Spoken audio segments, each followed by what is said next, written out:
Season 2 of one of the most action-packed anime to come out in the past few years is right around the corner. During the long break between Jujutsu Kaisen Season 1 and 2, I, like many other anime-onlys, heard time and again how great the manga is. After saving myself for the anime for so long, I couldn't wait any longer. I decided to investigate the hype and read the entire JJK manga. So, does this series live up to the hype, or is the manga overrated? I've been collecting manga for some time now, and I'm in way too deep to turn back. Before I read the story, and for my pure enjoyment, I want to take a look at the Jujutsu Kaisen manga sales over the years. My objective is to determine its sales success and see how it compares to other manga in the industry. The Jujutsu Kaisen manga hit Shonen Jump magazine in March of 2018. The series was relatively unknown to the general public at this time, and as you can imagine, it didn't pick up much attention. But in 2019, JJK started to gain some traction in the industry. It didn't make it in the top 10 sales rankings, but it did come close, selling nearly 1.6 million copies. In fact, it was just barely beaten out by manga like Black Clover and Dr. Stone. Something that I think is really interesting though is looking at which manga already had anime adaptations. While JJK didn't have an adaptation yet, practically every series above it did. This is just something I noticed and wanted to note. In 2020, when the anime started airing, JJK exploded in popularity, sneaking its way into the top of yearly manga sales. JJK blew up so much that it beat out much more established series such as My Hero Academia, Attack on Titan, and Quintessential Quintuplets.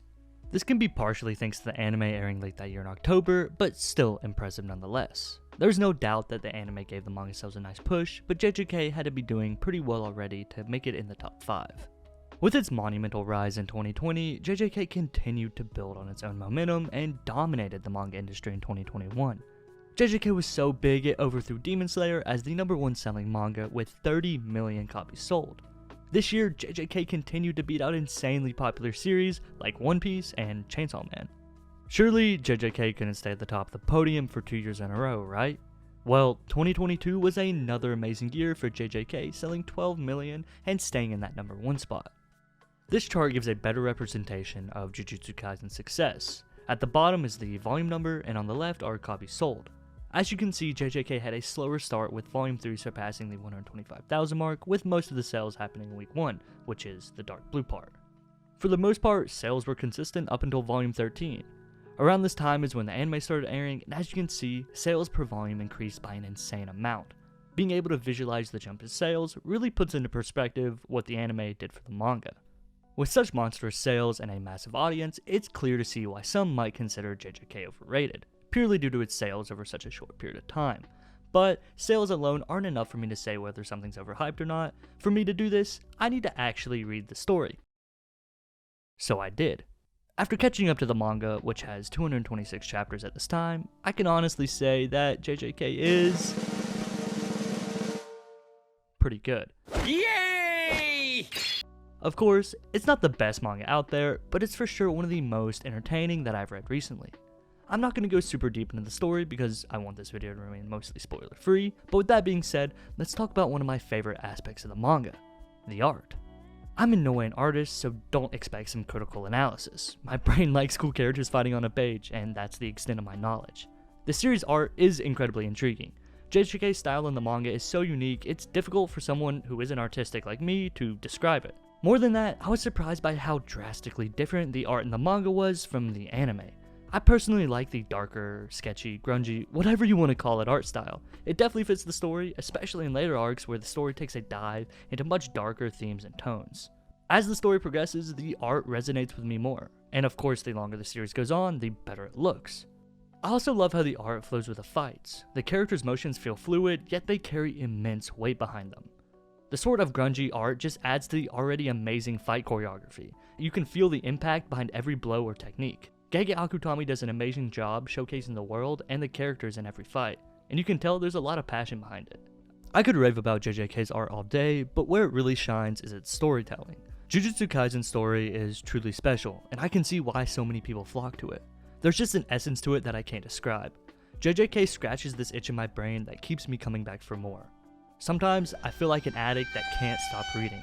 I think that's because the story does a great job of mixing what every good battle shonen needs, and that's a good story, interesting characters, incredible action, and a desired objective. None of these factors seem to outweigh the other, rather they seem to work in symbiosis.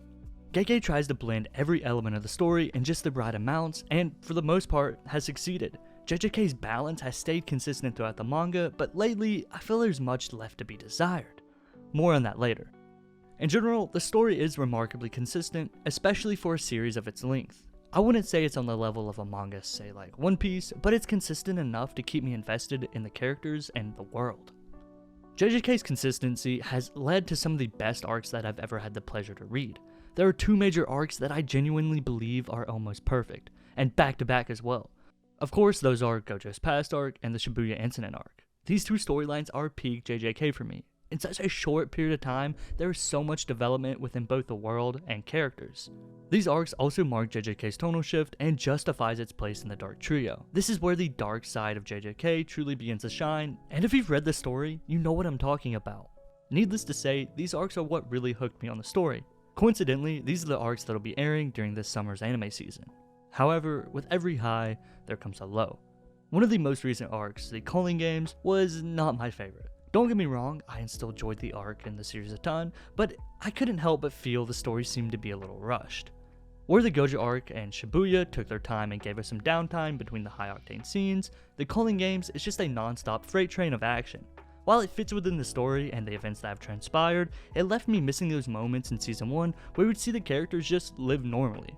While the story speeding up might not sound like a bad thing, Gege announced the series will be coming to an end this year. There's just so much of the story that needs to be covered in such little time that I'm a little worried about the series and its legacy.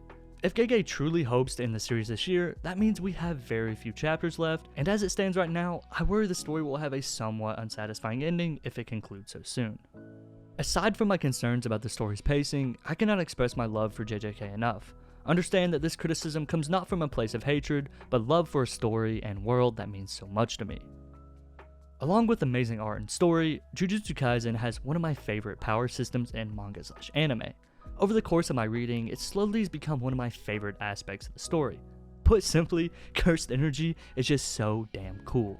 Gege clearly loves a complex power system, and that's exactly what cursed energy is.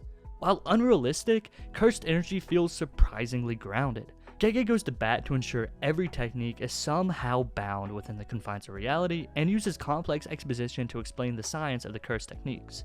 If a technique doesn't seem to fit within the world, Gege will do their damn best to explain how and why it does. I mean, this is a mangaka who went so far to hire an actual scientist to explain how certain cursed techniques would work. And that's not even mentioning domain expansions. Another one of my favorite parts of the power system are these domains. I wish I could explain the hype I feel when I see those words on a panel. When one of these domains come out, you know the fight is about to get serious. Gege does a wonderful job illustrating the grandiose nature of domain expansions. When you see a domain in the manga, you truly understand why they're known as the height of Jujutsu sorcery. Not one domain in the manga has felt lackluster. Although the monologues characters go into to explain their techniques wouldn't make much sense in any other series, Gege actually worked these explanations into the story. In JJK, when you reveal your technique to your opponent, it creates a binding vow. You lose the advantage of your opponent being in the dark about your moveset, but it makes your technique stronger. While exposition dumps about techniques might be repetitive in some series, Gege actually turned this annoying trope into a strategic tactic that the characters use to try and gain an advantage.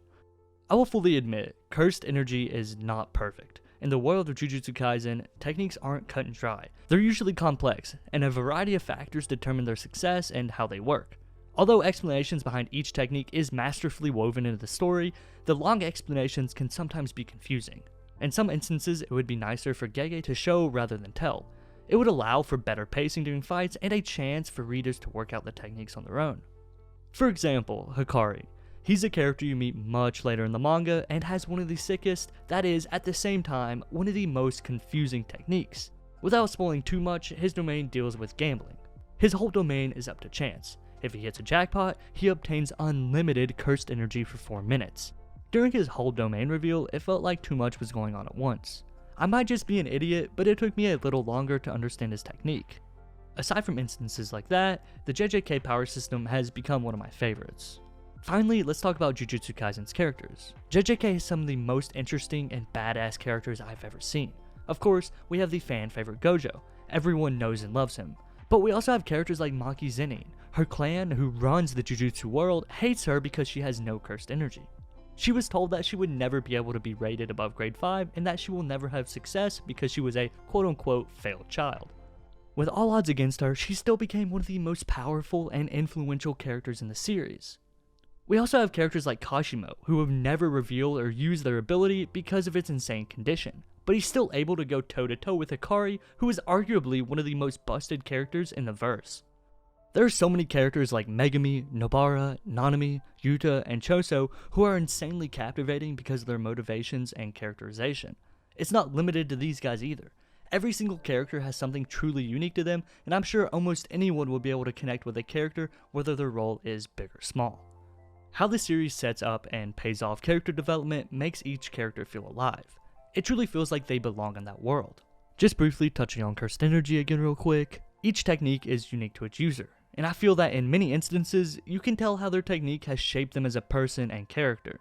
There are so many characters that if it weren't for their technique, they would be drastically different people. Writing compelling characters is one of the hardest hurdles for any author, but tying your power system into their characterization as well, massive props to Gege for that. Now you may have noticed I haven't mentioned our main character, Yuji Itadori. Right off the bat, that's not because I don't like him. I love Yuji, I love his character and his journey up until this point, but I have some problems. Primarily, Yuji feels massively neglected at times. Yuji's development has been slow, painfully slow to me. When he has developed, it's been some of the best, but it doesn't happen all that often, and as the MC, I can't help but feel Yuji gets the short end of the stick. Gege has stated that they are not too fond of Yuji, so that could be a reason why he feels somewhat underdeveloped. So much has happened to Yuji, and he has evolved massively as a character, but he's in desperate need of some development regarding power specifically. Right now, it feels like every other character has more influence over the direction of the story than the main character. I assume we will have some huge Yuji development soon, but it's got to happen fast, and I don't know that it'll be the most satisfying of arcs for the main character. The story seems like it's reaching its climax, and I can see it ending soon. Yuji is one of my favorite characters, and that's why I desperately want to see all of his setup pay off. I mean, there's stuff that was mentioned in Season 1 that still hasn't come to pass, and if it doesn't, I'm gonna be a little disappointed. I think it's pretty obvious that I enjoyed the series, but does it live up to the hype? In my opinion, it does. If you enjoyed the first season of the anime, there's no doubt you'll love the manga.